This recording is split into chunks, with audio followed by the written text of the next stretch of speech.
Bonjour, dans cette vidéo on va encore découvrir quelques autres espèces de champignons. Mais en tout cas en Haute-Savoie on sent que la fin de la saison des champignons d'automne approche. Cette année la fin est plus précoce que les autres années je trouve. Mais dans les régions à plus basse altitude et plus au sud c'est décalé donc c'est pas fini. Je voulais faire un peu de pub pour eduquiz.fr, eduquiz avec 2 Z. Si vous aimez faire des quiz intéressants où l'on apprend des choses. En plus, il y a des quiz, quelques quiz sur les champignons et sur les plantes. Voilà. Maintenant, on va aller voir ce qu'on trouve comme champignons. Pour trouver des trompettes de la mort, je vais dans une forêt où il y a des hêtres et des châtaigniers surtout, comme c'est le cas par ici. Alors on va bien regarder. Ici, on en a une petite. Ici aussi. Elles sont un peu petites, normalement je devrais en trouver des plus grosses.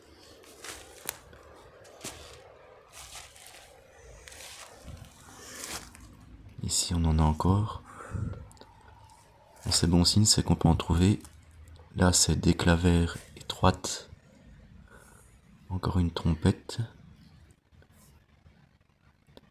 Les clavères étroites sont pas comestibles, enfin pas consommées, mais en tout cas elles sont pas toxiques. Encore quelques trompettes. On va regarder autour. Il y a moyen de trouver des trompettes beaucoup plus grosses que ça.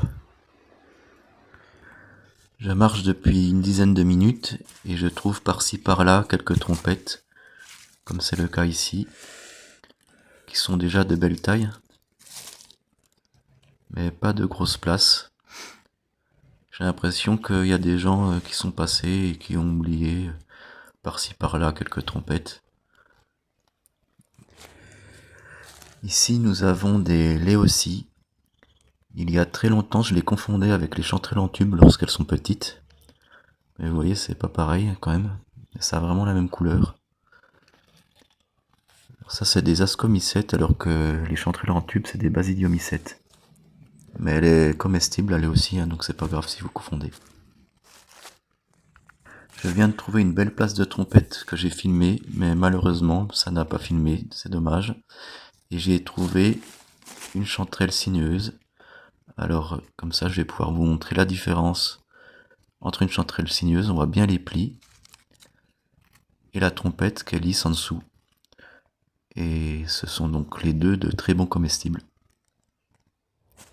Alors là j'ai trouvé une belle place de trompette de belle taille, c'est vraiment des grosses trompettes. Et faut tirer dessus pour les ramasser. Plus gros que ça, faudrait venir avec une pioche. Ah oui, c'est vraiment de la belle trompette.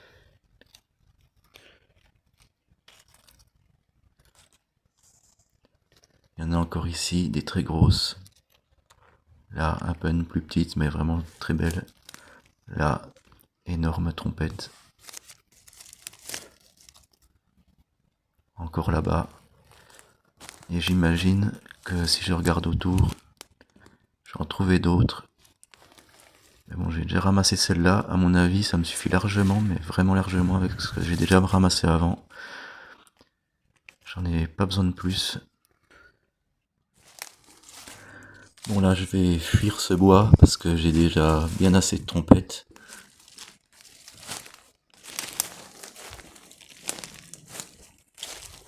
Oh, il y en a encore là-bas qu'on voit. Bon, elles sont vraiment belles. Bon, allez, c'est les deux dernières que je prends. C'est trop tentant. Après c'est du boulot, faut les défaire. On sait plus quoi en faire, j'en ai déjà des kilos de séchés. Allez, je descends, je pars vite. Je vais essayer de pas regarder au sol.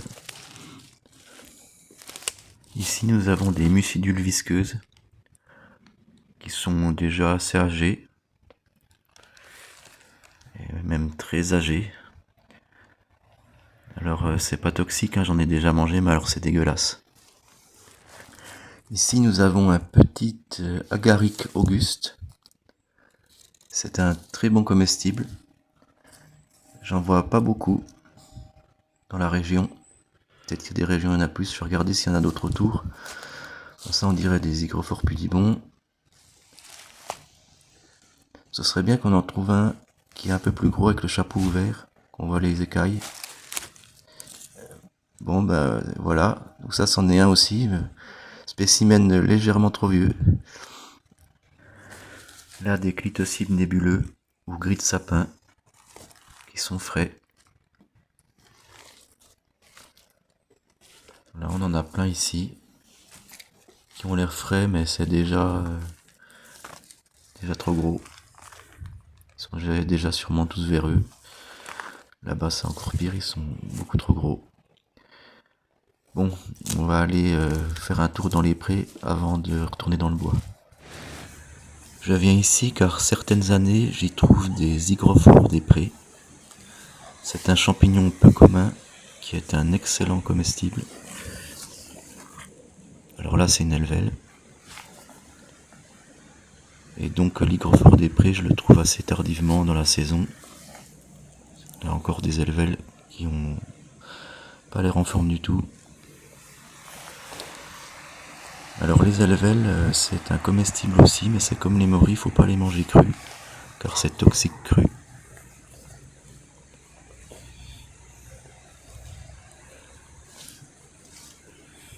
Là on a encore une helvelle. Alors là vous voyez à quoi ça ressemble les helvelles. Ça ressemble à peu près à rien. Donc ça c'est une helvelle crépue.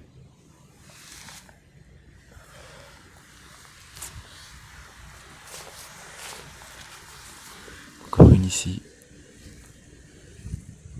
Là on peut pas confondre, il n'y a que ce champignon qui ressemble à ça. Alors ici nous avons des oreilles de Judas pourries. Celles-là ont l'air un peu mieux mais c'est limite. Celle-ci a l'air bien. Voilà. Elle est bien gonflée d'eau. Elle est nickel celle-là. Là des petites. Donc l'oreille de Judas c'est comme le champignon noir qui est utilisé dans la cuisine asiatique. Là-bas on dirait qu'il y en a. Regardez.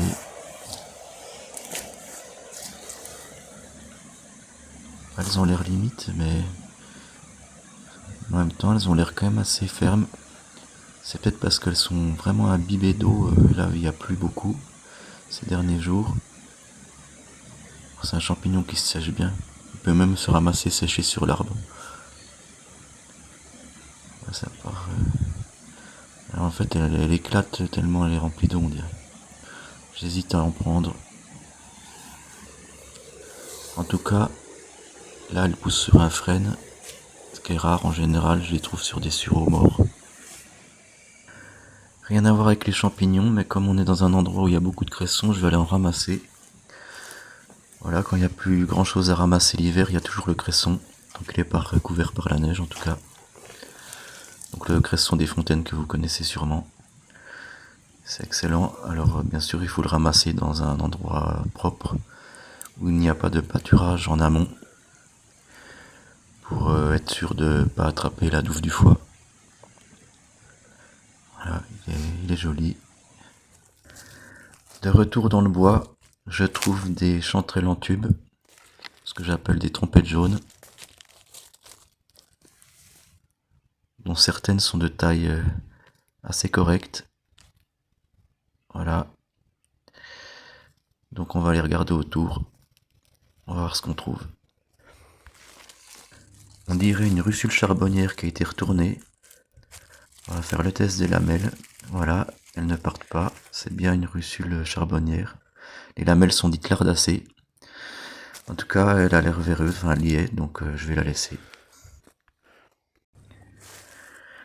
Des gros cortinaires remarquables qui ont l'air un peu vieux. Bon, comme ça c'est ferme, mais bon, vu la forme qu'ils ont là, ils sont véreux normalement. On va regarder autour si on en trouve un qui est plus jeune. J'ai vu pas mal de cortinaires remarquables qui sont trop vieux. Là, voilà, celui-là par contre, il est bien frais, bien ferme. Je vais le prendre. Un très joli bolet orangé. C'est quand ils sont comme ça qu'il faut les ramasser. Pas plus vieux. Alors certains disent que le pied est trop coriace, moi je trouve que c'est le meilleur. Alors c'est un très bon mollet, hein, mais c'est pas un cep, hein, ça n'a pas le goût d'un cep non plus. Alors ici nous avons des gris de sapin ou clitocyle nébuleux. Donc là je vais les ramasser parce que c'est la bonne taille, il faut pas que ce soit plus gros. Je les coupe assez au sur-pied parce que même avec cette taille là, la base du pied commence à devenir véreuse en général. Donc vous voyez là je l'ai coupé assez bas sur pied et on voit que c'est un peu véreux le pied. Voilà, donc c'est un champignon qui est considéré comme toxique maintenant. Mais en fait, il faut le ramasser assez frais. Comme c'est un champignon qui sera assez tardivement dans la saison, s'il subit des gelées à répétition, il peut y avoir des bactéries qui se forment à l'intérieur et du coup il devient toxique. Un tas d'armilières qui sont trop âgées. Et là on voit que ça peut devenir quand même très gros.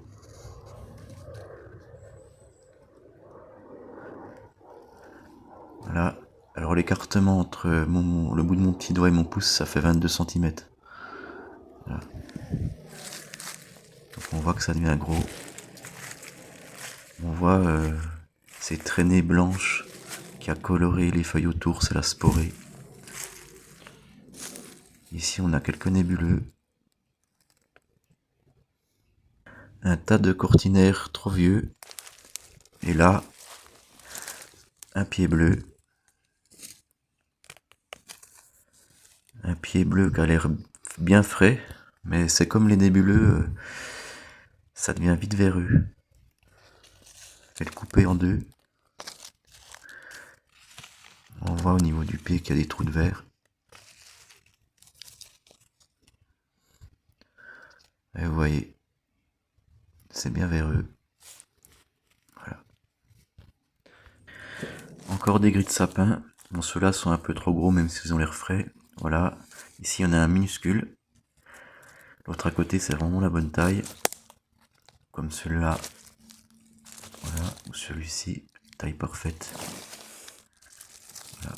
Moi, je vais en ramasser pas mal parce que je vais en faire sécher.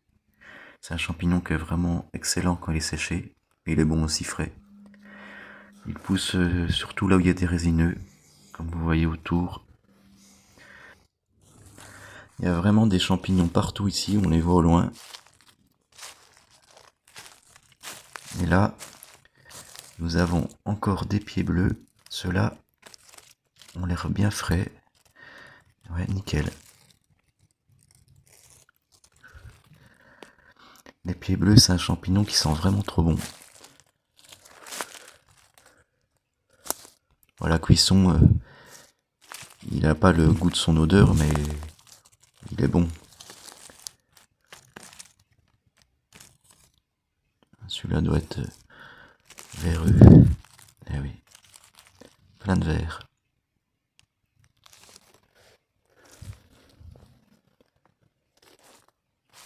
Ah, c'est vraiment plein de champignons. Là-bas, on dirait des nébuleux. Ah oui, puis c'est vraiment la taille parfaite là. Ah, je suis content parce que je vais pouvoir en faire sécher. Il y en a plein. Voilà, c'est une super place. Ceux-là, ils sont gros, ça devient gros les nébuleux.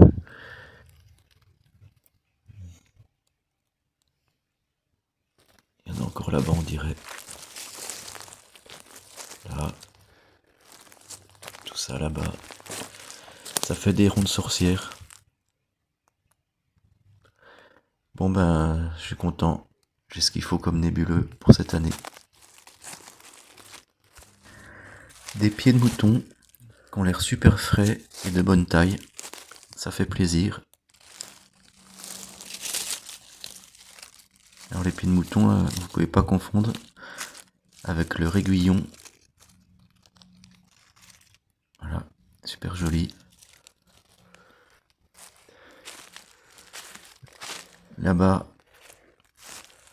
on dirait des pieds bleus encore.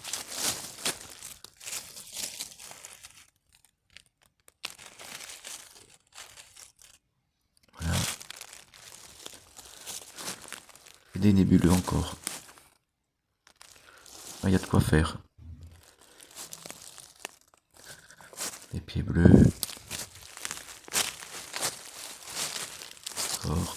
Bon, ils ont l'air un peu... Ils sont trop vieux ceux-là, je pense. Ils ont l'air un peu mous. Voilà, alors là, je vais vous montrer un nébuleux qu'il faut pas manger. Pourtant, ils ont l'air frais, hein. Il est même pas véreux, enfin le pied commence à être véreux. Mais regardez, la chair est grise. Elle est détrempée. On voit bien. Alors si j'appuie dessus, regardez. Voilà, toute l'eau qui sort. Donc ça, c'est sûr que si vous mangez un nébuleux comme ça, faut pas vous étonner si vous avez la chasse de votre vie. Et après, on va dire que c'est toxique, mais c'est sûr, faut pas le manger comme ça. Voilà, j'espère que cette vidéo vous a plu, que vous avez appris des choses. Très beau spécimen de cortinaire remarquable. Et merci de vous abonner et de partager.